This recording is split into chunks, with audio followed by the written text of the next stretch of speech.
Vamos conversar agora com um dos maiores nomes da música brasileira. Ele que é cantor, compositor, instrumentista, trabalhou também na área de dublagem. Evanil Bernardes da Silva, ou conhecido popularmente como Nil Bernardes. Boa tarde, obrigado pela atenção conosco, é um prazer falar com o senhor, tudo bem? Boa tarde, Felipe. Eu que agradeço, é uma honra poder estar falando com vocês aí e, de repente, contar um pouquinho da nossa carreira, né? Contar um pouquinho da nossa história. Nil, o senhor começou na carreira artística bem cedo, né? Desde já de pequeno, praticamente com 3 anos, o senhor já deu os primeiros passos. Explica um pouco pra gente sobre a sua trajetória. Porque na realidade, eu acredito que a música já tomou conta do meu ser, né? Já no ventre da minha mãe, porque eu com 3 para 4 anos de idade, eu tive a minha primeira experiência de subir num palco, né? Cantar, num programa de calouros, né? Eu moro aqui em São Paulo e tem um bairro aqui em São Paulo, que é o bairro da Lapa, e foi num clube chamado Clube La Pianinho que eu fiz essa apresentação com 4 anos de idade. Então, quer dizer, então dá para perceber, né, que a música já estava no meu sangue já, né?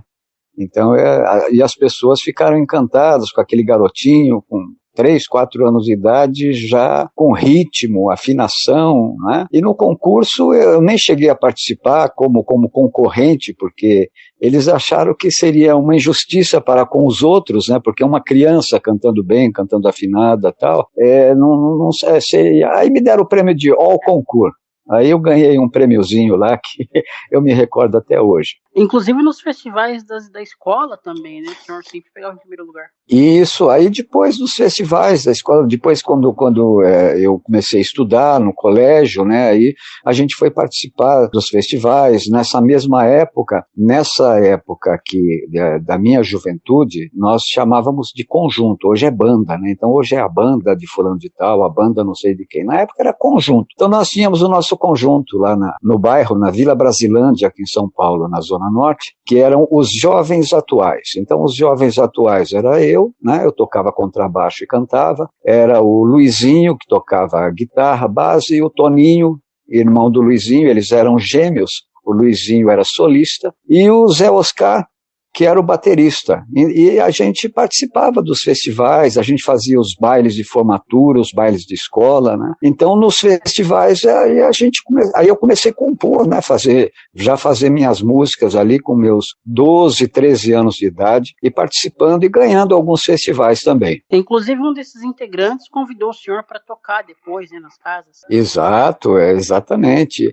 Sabe, foi uma vida toda, embora nessa época de conjunto, não era uma época profissional. Nós fazíamos por hobby mesmo. Então, cada um de nós, na época, estudávamos, aí depois começamos a trabalhar, né? Cada um trabalhar, fazendo bico, trabalhando em farmácia, trabalhando em empório, e aí depois, mais tarde, eu fui trabalhar em banco, mas sempre com a carreira musical ali paralela, né? Até que chegou uma hora que eu tive que escolher. Ou eu abraçava a mesma carreira, ou não, né? Quando o senhor abraçou a carreira, o senhor teve várias composições, né? Muitas, inclusive, gravadas por grandes duplas, né? Entre elas, O Sonho de um Caminhoneiro, gravada pelo milionário José Rico. Fala um pouco dessa obra. Então, rapaz, eu vou dizer como é que começou a minha amizade com o meu parceiro nessa época, que é o Terry Winter, que infelizmente não se encontra mais entre nós, mas o Terry Winter, ele era um brasileiro, filho de ingleses, que cantava em inglês, e eu fui ser músico do Terry Winter em 1978. Aí nasceu uma grande amizade entre nós e começamos a compor músicas. Começamos a compor em inglês e em português. Em inglês, eu fiz a minha primeira participação como cantor num disco, aí cantando em inglês com o nome de Neil Barnard. Então foi a minha primeira apresentação assim, numa grande gravadora, né?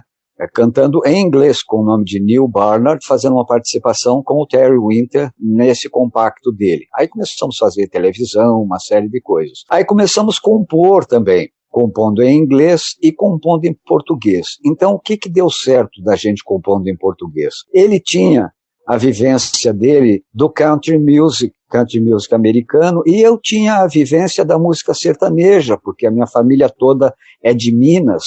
Eu sou o único paulista da família, então eu cresci ouvindo música sertaneja, ouvindo Tunico Tinoco, Zé Fortuna, Pitangueira, Zé do Fole, essa turma toda. Então juntou o country music americano do Terry Winter e a mineirice do Nil Bernardes. Aí nós começamos a compor. E Sonho de um Caminhoneiro nasceu de um episódio que nós estávamos viajando para fazer shows, essas coisas, porque a gente fazia shows ainda, eu participava dos shows dele, e nós ouvindo uma música, o Sérgio Reis cantando uma música, que, se eu não me engano, o nome da música é Rei da Estrada, e falava do caminhoneiro, das aventuras, e cada cidade ele conseguia um amor e tal, e aí nós pensamos, poxa, precisa de ter uma música que chame a atenção do caminhoneiro quando ele estiver na estrada, para ele lembrar da família, para de repente ele tirar um pouquinho o pé do acelerador, botar um pouquinho mais o pé no breque e tal. E aí, de repente, Deus nos inspirou para que nós fizéssemos O Sonho de um Caminhoneiro. Isso foi por volta de 1979, 1980, que nós compusemos a música. Depois o senhor fez uma outra também, falando sobre caminhoneiro, que é Tributo ao Caminhoneiro. Isso, Tributo a um Caminhoneiro, que foi gravado por Mato Grosso e Matias, já nasceu de um especial. Eu estava assistindo um especial na Rede Globo, falando a respeito dos assaltos que havia nas estradas, né? Da maneira como eles assaltavam os caminhoneiros, que o caminhão, quando o caminhão pegava numa subida, chegava naquela lombada, os bandidos emparelhavam, né, o automóvel junto ao caminhão, atiravam no caminhoneiro, no motorista, e naquela que o caminhão dava aquela parada, um dos bandidos já tomava o volante e saía com o caminhão. Quer dizer, uma coisa absurda, né, essa maneira de assaltar. E baseado nisso veio a inspiração de fazer o tributo a um caminhoneiro, que a gente conta realmente essa história, né, do caminhoneiro que sai de casa e de repente ele morre, né, nas mãos de bandidos, né. Nil, o senhor também compôs muitas músicas para novelas. Entre elas, né, tá do Rei do Gado, né, o tema de abertura do Rei do Gado, cantor junto com a Orquestra da Terra. Como foi a inspiração para essa música? Então, rapaz, olha, eu já produzia algumas duplas sertanejas, e numa dessas ocasiões de produção, eu conheci o Luiz Schiavon, que tinha um estúdio de gravação. E o Luiz Schiavon ficou sabendo que eu produzia, que eu compunha. O Luiz Schiavon, ele era tecladista do grupo RPM, né? Um grupo de rock muito famoso na época, o Paulo Ricardo, de líder do grupo, tal, e o Schiavon também era um dos participantes. E o Schiavon, sabendo que eu compunha música sertaneja, como ele tinha uma empresa de publicidade, ele me chamou uma vez e falou, olha, tem uma publicidade aqui pra gente fazer para uma empresa, tem que ser uma música sertaneja, você quer fazer comigo? Eu falei, lógico. E fiz essa música com ele, que era para uma empresa de publicidade. Eu posso até falar o nome, a empresa era Parmalat. Então tínhamos que falar sobre o carreteiro da Parmalat, que era um programa que ia ser numa rádio da Parmalat, só para os carreteiros, ia tocar música, e essa música seria a música de tema do programa. Fizemos essa música. Um dia, o Benedito Rui Barbosa, que era pai do Marcelo Barbosa, que era sócio do Schiavon no estúdio, chegando no estúdio, ouviu essa música que nós havíamos feito para Parmalat. Então ele gostou muito da música e ele falou para o Schiavon, olha, Schiavon, eu estou escrevendo uma novela aí, que vai se chamar O Rei do Gado, e eu gostaria que fizesse um tema mais ou menos baseado igual que vocês fizeram aí. Quem foi que fez com você essa música aí da Parmalat? Aí o Schiavon falou, foi o Nil Bernardes, que é um compositor. Então, junta com o Nil Bernardes e tenta fazer um tema para essa minha novela. Aí nasceu O Rei do Gado. E a Orquestra da Terra? Como que surgiu a parceria com a Orquestra da Terra? Tudo por causa do Rei do Gado, porque acontece o seguinte, quando nós fizemos a música, aí eu bolei o Schiavon fez os arranjos instrumentais e eu bolei os arranjos vocais, né? Então eu cantava a música, né? Sou desse chão onde o rei é peão. E aí precisava de ter uma vocalização. Então eu convidei a Carla Domingues, que fazia back vocais nas minhas produções, para cantar comigo, para fazer as respostas, né? Quando eu canto, por exemplo, quando há as respostas, sou desse, aí os backs vocais, sou desse chão, rei é peão, né? Então a Carla Domingues fazia comigo, nós dobramos várias vezes tal, e mandamos a música para o Benedito Rui Barbosa ouvir. Então, na realidade, quando nós fizemos a música, o que a gente chama de demo, né, que é o demonstrativo da música, era para que alguém gravasse. O Sérgio Reis, um Zezé de Camargo e Luciano, um Chitãozinho Chororó, para alguém gravar. Mas o Benedito gostou muito da minha voz, de como eu estava interpretando a música. Então o Benedito falou, não, eu quero, essa gravação vai ser a abertura da novela. Quem está cantando é o Nil Bernardes, vai ser o Nil Bernardes. Como havia toda aquela vocalização, nós precisávamos de montar um grupo. Aí nós convidamos a Kátia e o Márcio para fazer parte, né, do grupo, e aí montamos a Orquestra da Terra, porque houve interesse da Warner na época, né, de lançar música e lançar um disco com a gente. E foi o que aconteceu. Aí nasceu a Orquestra da Terra e eu era o cantor principal.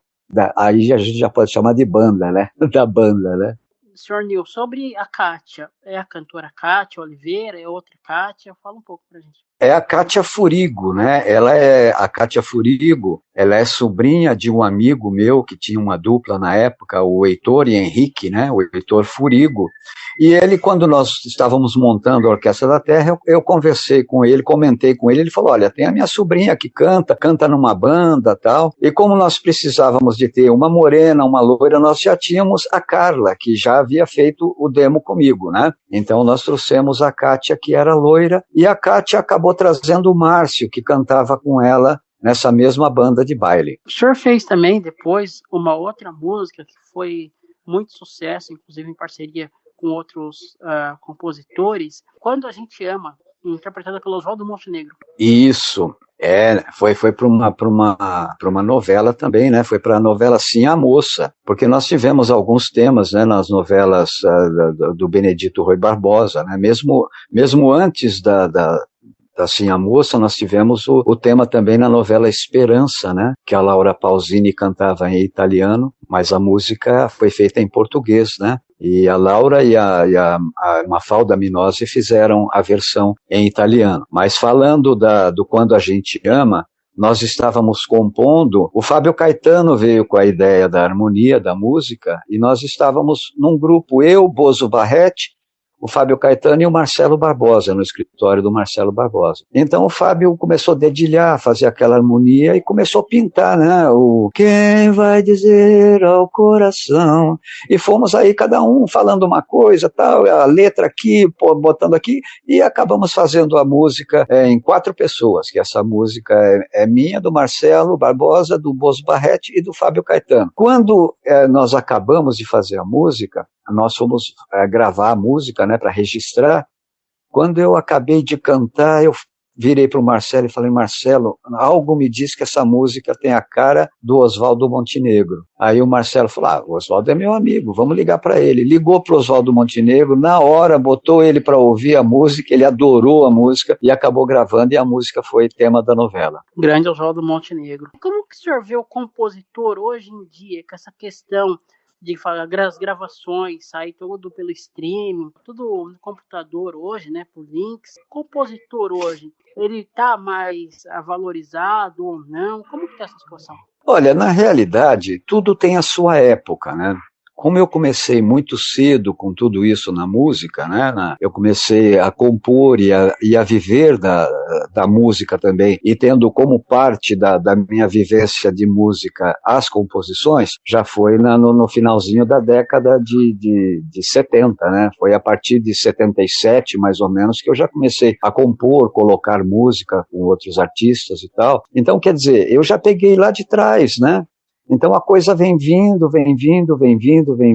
e sempre agora com a digitalização, então hoje você às vezes perde por um lado e ganha pelo outro. Então hoje tem os streams, por exemplo, as pessoas que baixam as músicas, né? pelo celular, baixam pelo computador, tal. Mas o compositor em si, ele não tem o controle sobre a sua obra, né? Porque nós editamos, a editora cuida da obra e os direitos autorais que nós recebemos, quando essa música é executada, quando essa música é vendida, é tudo por parte de associações, né?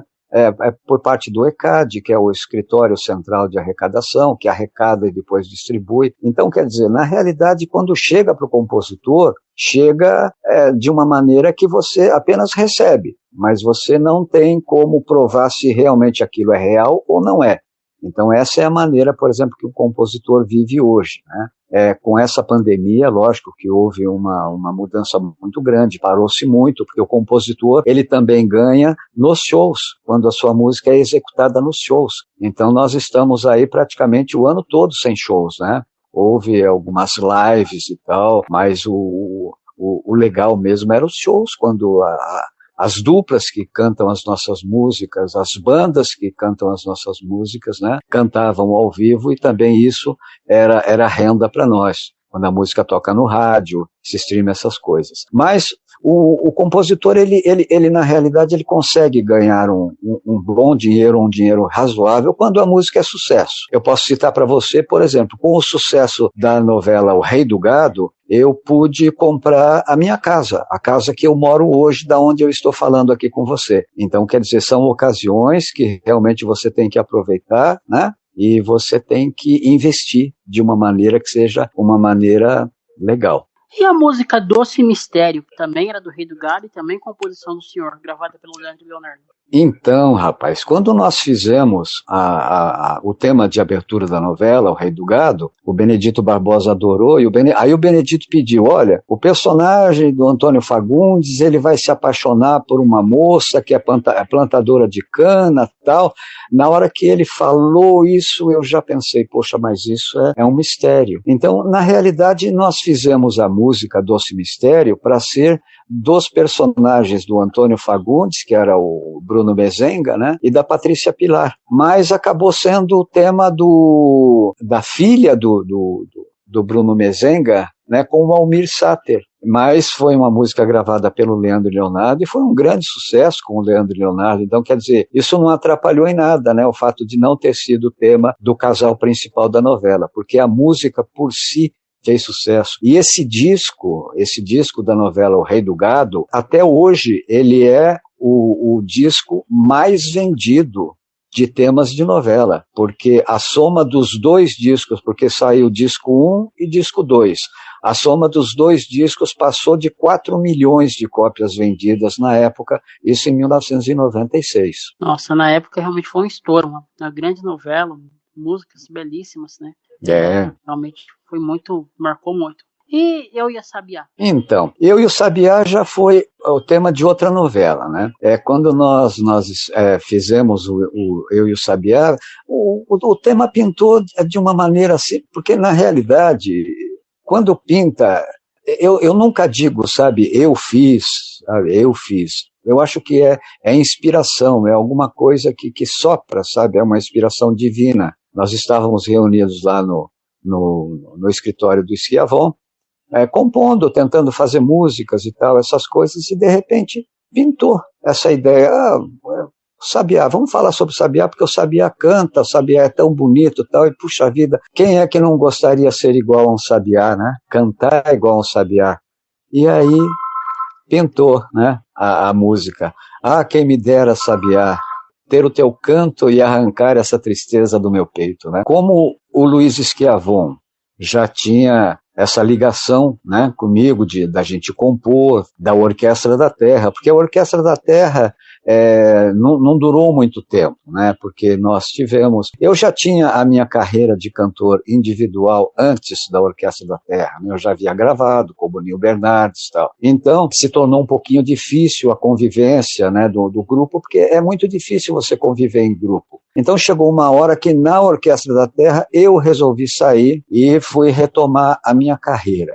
E aí, rapaz, pintou mais uma novela, e o Eu e o Sabiá foi gravada pelo Chitãozinho e Chororó. Quando nós fizemos o Eu e o Sabiá, a gente ficou fico pensando, né, quem poderia cantar, e puxa vida, Chitãozinho e Chororó tem cara de passarinho, né, o nome da dupla, né, Chororó, né, Chitãozinho, né, é o Nhambu Chitã e tal. Então, quer dizer, a música foi direcionada para eles e foi uma grande alegria poder. Eu já havia gravado uma música com Chitãozinho e Chororó e foi uma grande alegria poder gravar com eles essa música. E também foi tema de novela. Outra música que foi um estouro também, que o senhor compôs, Convite de Casamento. Então, rapaz, Convite de Casamento foi uma música muito... E olha, Convite de Casamento já é lá atrás.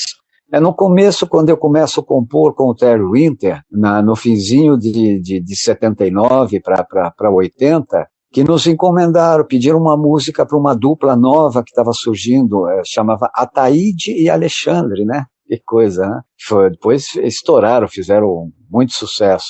Então foi no primeiro disco dele, nós fizemos essa música Convite de Casamento, e foi um grande sucesso essa música para o interior do Brasil, né? Em Goiás, por exemplo, foi um grande sucesso. E agora, depois o Ataíde acabou falecendo, né? Agora o Alexandre canta com um irmão com o nome de Altair, né? A dupla é Altair e Alexandre, e nesse DVD, o último DVD que eles fizeram uma releitura dessa música, e foi um presente, né, para mim, eu fiquei muito feliz. O senhor teve experiência também com programas infantis, Pokémon, lá da TV Globo? Isso. Então, rapaz, o Pokémon aconteceu o seguinte, já foi na área de dublagem, né? Eu comecei a fazer adaptações e cantar em dublagem por 1989, mais ou menos, 1990. E um dia, um amigo, José Luiz, que tinha uma agência de dublagem, me chamou e me mostrou, né, falou, olha, eu estou recebendo aqui um filme, né, vai ser uma nova série aqui no Brasil, chamada Pokémon, e eu gostaria que você fizesse a adaptação da abertura. Então, aí eu trabalhei, né, e durante 14 anos eu fui a voz masculina do Pokémon, cantando todas as músicas, fazendo todas as adaptações. Aquela primeira, esse meu jeito de viver, ninguém nunca foi igual, a minha vida é fazer o bem e vencer o mal. Já é uma adaptação minha, né, que é sucesso até hoje, né, o pessoal canta, o pessoal que é ligado em memes e tal, cantam essa abertura do Pokémon e muitas outras, né, que eu fiz. Durante 14 anos, eu fui a voz masculina do Pokémon. Essa área da dublagem, como é que é conciliar a área da carreira de cantor, compositor, enfim, com a área da dublagem? Quais as dificuldades? Então, rapaz, eu fui tão abençoado por Deus, porque eu tinha facilidade de cantar, né? Cantar as músicas que me eram propostas, né, para mim cantar. Por exemplo, então tinha um filme em que o ator dublador, né, ele vinha dublando e de repente ele tinha que sair cantando, mas o ator não cantava, o dublador não cantava. Então eu ia lá, ouvia a voz do dublador e conseguia pegar o timbre dele e sair cantando. Então eu fiz muito disso, né? Em desenhos animados, em próprios filmes, né? Então isso daí me deu a chance de que às vezes as pessoas, eu tinha algum outro compromisso, mas a agência de dublagem falava, não, a gente espera você, né? Então esperava a hora que eu podia fazer para mim poder fazer, ir lá e gravar. E, puxa vida, já faz mais de 30 anos, né, que eu trabalho nessa área aí, cantando, nossa, o que eu já cantei. Um dia desse eu estava fazendo uma lista aqui dos episódios, né, das séries que eu já cantei, é interminável. O Vila Sésamo, né, o senhor chegou a fazer algumas coisas também? Fiz na Vila Sésamo. Tem um filme, né? Tem um filme em DVD da Vila Sésamo com todos os personagens, o Garibaldo. Me parece que o Garibaldo se perde, né? Então ali todas as canções também eu fiz a adaptação e cantei algumas, né? As que são vozes masculinas sou eu cantando e as que são vozes femininas eu sempre trazia alguém, né? Como no Pokémon, por exemplo, o tema de abertura do Pokémon, eu trouxe a Jana Bianchi. Também trabalhava comigo em produções, porque eu sempre, paralelamente, eu produzi discos, né? produzir cantores, duplas, essas coisas. Então esse pessoal todo que trabalhava comigo nas gravações de disco, eu acabei levando para dublagem também. Aliás, a gente sempre diz aqui no programa Espaço da Inclusão, Teletema, também, a questão do dublador, a importância do dublador para nós, pessoas com deficiência visual, né? Porque se não fosse dublador seria muito difícil para um cego ver um filme, por exemplo, uma série. Exatamente, não, a dublagem é um negócio muito importante e deveria ser um pouquinho mais valorizada, sabe, no Brasil. Eu acho que as pessoas deveriam dar um pouquinho mais de atenção para esse campo da dublagem, sabe? Nós temos grandes dubladores, nós temos pessoas fenomenais, homens e mulheres aí que fazem carreira, né, que são gente de teatro, tal, que acaba fazendo dublagem. Nós temos um exemplo, por exemplo, o Orlando Drummond, né? Que completou 101 anos de idade agora. E quantos personagens que ele fez, né? Que nos encantou, né? Então, um dublador que representa essa classe de dublagem, né? O próprio Lima Duarte mesmo, lá atrás, dublava os desenhos animados. Manda-Chuva, por exemplo, é a voz do Lima Duarte. Eu sei que eu estou falando coisa da minha juventude, né? Tem muita gente que fala Manda-Chuva, não sabe quem é, né? Mas hoje, com a internet, tudo que a gente, de repente, falar aqui, se as pessoas forem procurar na internet, vai lá no Google, bota lá Manda-Chuva desenho, vai saber quem foi, a turma do Manda-Chuva vai saber que o Lima Duarte foi o dublador, tal. E isso é muito legal, a gente saber que hoje em dia a gente pode estar, através da internet a gente entra na história, né? Ah, sem dúvida. Esse ano a gente teve a oportunidade de conversar com a Selma Lopes, está com 92 anos, né, uma das grandes dubladoras do Brasil. Ela é a voz da Marge, dos Simpsons. Exato, então, rapaz, e olha aí, tem tanta gente, né, tanta gente, muitos nos deixaram, muitos dubladores nos deixaram, mas tem muita gente boa ainda trabalhando aí no setor de dublagem. E o Aguenta Nós? Como que veio a música Aguenta Nós? Então, Agora Aguenta Nós, eu fui coprodutor de alguns discos do Zezé de Camargo e Luciano, né? De 2000, eu acho que de 2001 até 2005, eu fui coprodutor com o César Augusto. E, inclusive, em 2004, eu fui agraciado com um Grammy de produção com um trabalho do Zezé de Camargo e Luciano. Um troféu que eu tenho aqui em casa que eu tenho muita estima por ele, né, o Grammy Latino. E nós estávamos mixando uma música do Zezé de Camargo, era uma música composta pelo Felipe, da dupla Felipe e Falcão, e o refrão da música falava mais ou menos assim: e pra morena mais bonita do bailão, eu digo ô trembão, eu digo ô trembão. E eu virei pro Zezé, que estava sentado num sofá no estúdio, eu virei a minha cadeira, virei pro Zezé e falei assim: já que deixaram nós soltar a voz, agora aguenta nós, agora aguenta nós. Aí ele falou: pô, que legal isso daí, rapaz, de onde você tirou isso? Eu falei: veio agora na minha cabeça. Ele falou: guarda isso aí, rapaz, guarda isso aí, que isso aí dá uma moda boa. E continuamos o trabalho lá. Passaram-se 2 anos, rapaz. Um dia, no aniversário do meu parceiro Antônio Luiz, do filho do meu parceiro Antônio Luiz, eu lembrei desse refrão. E o Zezé estava para gravar, né? Nós estávamos para produzir. O Antônio Luiz produzia também junto com a gente o disco, né? O CD do Zezé. E nós subimos lá, fomos para um outro departamento na casa dele lá, e começou o refrão e tal, e aí começamos a compor a música, sabe? O sertanejo é a cara do Brasil. Tal. Aí, numa certa parte, o Antônio Luiz falou para mim: vamos parar.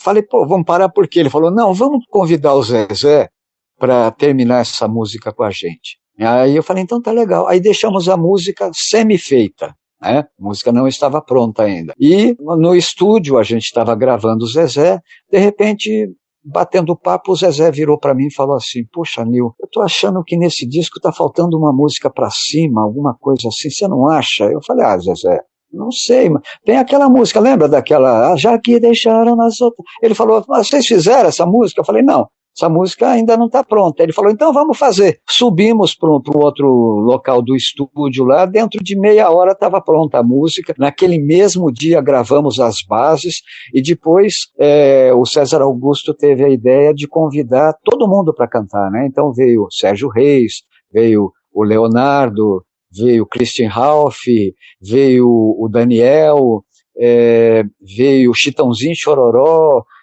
Cleito e Camargo. Então, quer dizer, até hoje é a música que mais reuniu, né, grandes ídolos da música, todo mundo cantando junto, né, uma música de carreira, né, no caso do disco do Zezé de Camargo e Luciano. Interessante. E como que o senhor vê essa diversidade de estilos musicais que tem hoje tocando nas rádios, né, o funk, a questão do forró universitário, mesmo o rap, a MPB, essa diversidade que nós temos hoje? Então, rapaz, eu acho que isso daí, porque na realidade existe gosto para tudo, né? Eu respeito muito. Tem coisa que eu não gosto, tem coisa que eu não ouço, né? Tem coisa que eu não compraria, né? E tem coisa que eu gosto, que eu adoro, que eu compro, mas eu respeito todos os ritmos, todos os tipos, tal, né? Mas isso sempre existiu, né? Sempre houve desde que a música é música, sempre houve essa diversidade. Mesmo na época quando havia as músicas eruditas, né? As músicas clássicas, os grandes compositores clássicos, né? Havia essa diferença de estilo, né? De repente você ouve uma coisa de Brahms, é diferente do que você ouve do Sebastian Bach, né? E Wagner já é outra coisa, né? Strauss já vem as valsas e tal. Quer dizer, então hoje é a mesma coisa que a gente está falando, vem o funk, tem o samba, tem a música sertaneja, tem o rock e tal, mas eu acho que é para todo gosto, né? Para todo gosto. Então eu acho que se faz bem para a pessoa, se a pessoa se sente bem, tá tudo bem. E o senhor pegou uma época difícil de compor, dos anos 70, né, devido ao regime que tinha no Brasil. Eu queria que o senhor falasse um pouco sobre essa época, como é que era, né, as composições. Na realidade, nessa época, toda letra que você escrevia, você tinha que ter uma chancela da censura federal, né? Você passava pela censura federal. Inclusive para você cantar na noite também, quando eu saí do banco e fui cantar em boate, em casa noturna, eu tive que tirar a minha licença, né, na Polícia Federal para poder atuar como músico, né? Eu tinha minha carteira da Ordem dos Músicos e tinha que ter a carteira da Polícia Federal para você poder atuar. Mas havia regras para isso, né? Então, por exemplo, no caso das letras, as letras elas eram policiadas, né? Elas eram policiadas. Então, mas eu particularmente, na realidade, nós tivemos só uma música que foi censurada pela Polícia Federal, porque a gente dizia o seguinte, era uma música chamada Babaquice, né? Então a gente falava babaquice, parece que tem pedra na cabeça, ninguém me segura, na era da loucura quem comanda o corpo é o bumbum. É que era uma época que realmente o que comandava tudo era o bumbum mesmo, né? Mas a censura entendeu que a pedra, na realidade, a gente não queria dizer pedra, né? Parece que tem alguma coisa na cabeça, né? E quer dizer, uma besteirinha. E eles botaram o carimbo lá de não autorizada a gravação. Mas aí nós mudamos, né? O de babaquice nós mudamos para maluquice, né? E o parece que tem pedra, nós mudamos, parece que tem nada na cabeça e tal. E aí a letra acabou passando. Ela vinha, você mexia na letra, você mandava novamente e tal, e a coisa acabava passando. Não tivemos grandes problemas com censura, não. Pelo menos no meu caso, como compositor, né, os meus parceiros na época, não tivemos, não. Com essa voz maravilhosa que Deus te deu, você já pensou também em trabalhar fazendo gravação de audiolivros? Olha, rapaz, na realidade eu acabo de escrever um livro baseado na música Sonho de um Caminhoneiro, que é de minha autoria e do meu parceiro Chico Valente. Eu escrevi um romance chamado Sonho de um Caminhoneiro, onde eu conto a história de dois caminhoneiros, né? Inspirado na música. E também esse livro, ele está à venda, e está à venda também o audiobook dele, narrado pelo Edu Mirabelli, que é um jornalista, né, um locutor, e ele fez essa locução. Eu sempre, por exemplo, na minha música, no meu disco que eu fiz, Cantautor, que é o autor cantando as suas composições que foram sucesso, que eu canto ali 14 músicas de minha autoria, junto com alguns parceiros, que foram sucesso por cantores como Chitãozinho e Chororó, Milionário Zé Rico, Sérgio Reis, Júnior e Júlio, Oswaldo Montenegro, né? Todo esse pessoal que fez sucesso, o Leandro e Leonardo e tal. E na música Sonho de um Caminhoneiro, que o Zé Rico declamava, né? Naquela curva à beira da estrada, eu convidei o meu grande amigo saudoso Juarez Soares para fazer a locução para mim, né? Então eu sempre achei que eu era mais cantor do que locutor, né? Apesar que eu hoje, por exemplo, eu atuo também como comentarista esportivo, como narrador esportivo, né? Porque, na realidade, nós aqui no Brasil, eu costumo dizer, parodiando o esporte, né, o futebol, a gente tem que bater o escanteio, correr na área e cabecear. E é mais ou menos isso que eu estou fazendo. Comentarista esportivo, que legal, também atuo nessa área também, né? Além eu acho muito legal. No espaço da inclusão, eu sou o único cego a comentar futebol profissional no Brasil. Você está comentando por onde? Fala um pouco dessa carreira sua no esporte. Então, rapaz, eu sempre fui um apaixonado pelo futebol, né? Futebol sempre foi a minha segunda paixão.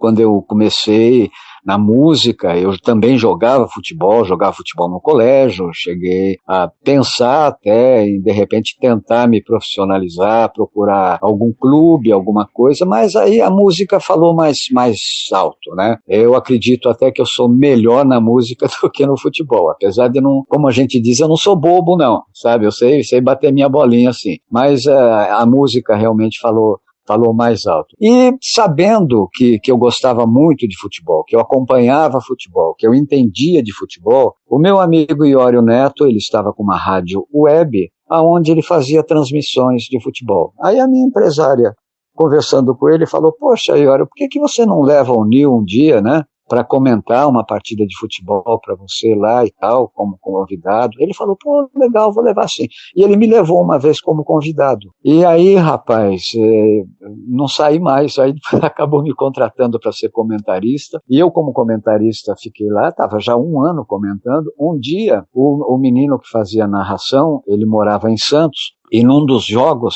ele teve um problema na serra, teve um acidente e ele não conseguiu chegar no horário do jogo e nós ali esperando. O Iório Neto era repórter de campo, eu comentarista e a gente esperando o narrador. E o narrador não vinha. Aí o Iório falou para mim, escuta, Nil, como é que faz? Tenta narrar você aí, você. Eu falei, bom, eu consigo cantar, o pau que nasce torto, não tem jeito, morre torto, o baiano burro garanto que nasce morto. Deixa isso daí para você, de repente, bola com fulano, tá na ponta direita, atenção, cruzou, entrou de cabeça, gol. Quer dizer, é um pulo, né? E eu comecei a narrar, rapaz, comecei a narrar devagarinho, e tô indo como narrador também, eu comento algumas partidas e algumas também eu narro.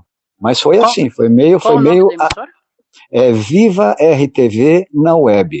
É uma rádio web, né? Então é a Viva RTV na web. Então é muito legal e eu me divirto muito com isso, porque na realidade o legal, rapaz, do trabalho, de tudo que eu faço, que eu costumo dizer, lá no meu site você vê que no final eu digo que eu deveria ajoelhar no milho toda noite antes de dormir, agradecer a Deus por tudo que Ele me deu, por tudo que eu faço, porque eu me divirto muito com tudo que eu faço. Aliás, já falou do Juarez Soares, um grande mestre, uma pessoa que eu aprendi a admirar muito, né, com os comentários esportivos, na Bandeirantes, na Globo, né, um saudoso Juarez Soares. Nossa, um dos maiores amigos que eu tive, né, e que eu tenho, porque o Juarez se foi, mas eu acho que ele continua iluminando, ele era tão iluminado, uma pessoa tão iluminada, uma pessoa tão correta, sabe, um amigo mesmo, uma cultura maravilhosa. Você conversava com o Juarez Soares a respeito de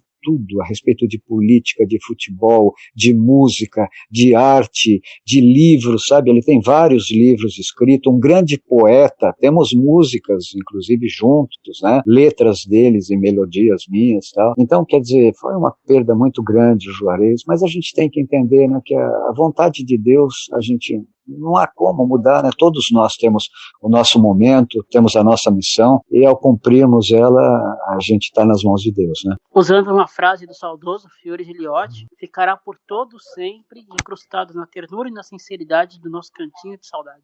É isso aí, no cantinho de saudade mesmo, no fundo do coração, né? Porque quando a pessoa parte, a gente sente uma dor muito grande, né? Mas a dor um dia passa, né? Eu perdi meu pai, perdi minha mãe, perdi já meu irmão. A dor um dia passa. Mas a saudade fica, né? A saudade sempre fica. Nil, fala para quem quiser adquirir seu livro, né, ou audiolivro, como que pode fazer? Fala pra gente. Então, rapaz, agora tem uma facilidade muito grande, porque está à venda no Mercado Livre, né? Então, quem entrar no Mercado Livre, bota lá, Nil Bernardes, Sonho de um Caminhoneiro, vai vir o livro e tá bem legal, porque dá para você dividir o livro, comprar o livro pelo cartão de crédito, dividir em vários pagamentos e tal, e também quem adquire o livro ganha o audiobook com o Mirabelli, o Edu Mirabelli, narrando o livro. E eu acho muito legal também o audiobook, porque é maravilhoso. Tem pessoas que compraram o livro, adquiriram o audiobook e depois entraram em contato com a gente falando, poxa, mas é tão legal, de repente eu pego o livro, vou lendo e vou ouvindo também. Então a gente vai tendo as duas informações, né, do livro. Então é um livro que está à venda no Mercado Livre, né? Ou então pode entrar na nossa página também, no Viva RTV Shop, né? Viva RTV Shop também, o livro está à venda lá. Parabéns pela iniciativa, né? Porque pra gente, principalmente pessoas com deficiência, é muito difícil, eles têm que pedir para alguém fazer ou ler o livro, né? Com audiolivro facilita muito. Exatamente, é por isso mesmo que nós tivemos a ideia, né? De lançar o audiobook realmente para que a gente pudesse atingir também todo o público, né, com deficiência visual também poder ter a história contada. É uma história muito legal, viu? É uma história muito legal. Essa história do sonho de um caminhoneiro, ela tem uma aventura, ela fala a respeito dos amores, né, do trabalho dos dois, das viagens nas estradas, tem parte que tem parte de humor, tem aventura e tem romance, né? Então eu fui muito feliz, hein? Deus me inspirou realmente uma história muito bonita para contar esse livro Sonho de um Caminhoneiro. Nil, em nome da Rádio Teletema, nossa diretora, Thaís Calduro, né, agradece também a sua atenção. Infelizmente ela não pôde estar aqui nesse momento. Programa Espaço da Inclusão, programa Teletema, as outras rádios também, Rádio Paraty, junto com a gente, as outras emissoras que fazem rede comigo. Eu queria agradecer a sua atenção, sua gentileza conosco, por estar atendendo aqui o nosso programa, a nossa emissora. Deixa pra gente seu site, suas redes, por gentileza. Olha, em primeiro lugar, eu que realmente agradeço do fundo do coração, sabe, todo esse respeito que vocês todos tiveram por mim. Agradeço, é uma honra muito grande poder estar participando, falando com você e para todos os seus ouvintes, contando um pouquinho da história da nossa vida, né? Isso para mim é muito importante. E as minhas redes, eu tenho Facebook, eu tenho o meu Instagram, né? Eu tenho toda a rede social, tem o Nil Bernardes lá, né? Então é só você procurar na rede social que você quiser, botar lá Nil Bernardes é N-I-L, né? Nil e Bernardes, igual de Fátima Bernardes lá, Nil Bernardes. Se quiser lá me procurar no Facebook, eu tenho a minha página que eu escrevo todos os dias. Eu tenho também no meu YouTube, né, que eu coloco sempre 1 minuto com o Nil Bernardes, que é 1 minuto de papo que eu tenho com as pessoas, alguma mensagem, alguma coisa, né? É um informativo que eu faço pelo menos uma vez por semana, 1 minuto com o Nil Bernardes. Eu tenho também lá no YouTube todos os programas que eu gravei no Camarim com o Nil Bernardes, que é programa de entrevista, onde eu entrevistei várias personalidades, inclusive o Juarez Soares mesmo, tem uma entrevista maravilhosa com ele contando coisas que ele nunca tinha dito, sabe, em programa nenhum. E assim, o Nil Bernardes está nas redes sociais aí, tem o meu site, né, nilbernardes.com, e é isso, e eu agradeço do fundo do meu coração, realmente fiquei muito lisonjeado com o convite de vocês, é muito bom, é uma honra realmente poder estar aqui falando com você, e eu te admiro muito, admiro sua garra, admiro tudo que você faz, e que Deus te abençoe sempre, sabe, muita saúde, muita paz, muita felicidade. Para terminar, eu agradeço também a dona Alzira Scarabux, muito gentil com a gente.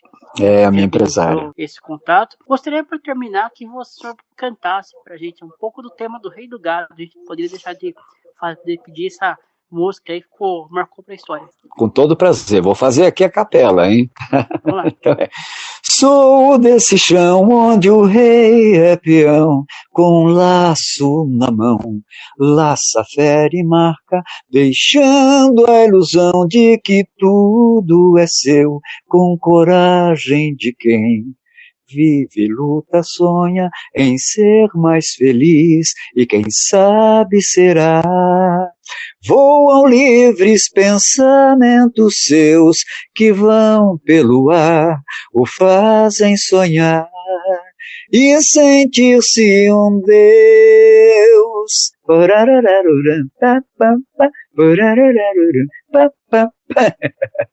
É isso aí, meu amigo. Aí, Nil Bernardes falando com os ouvintes da Rádio Teletema, Rádio Paraty e demais emissoras, programa Espaço da Inclusão.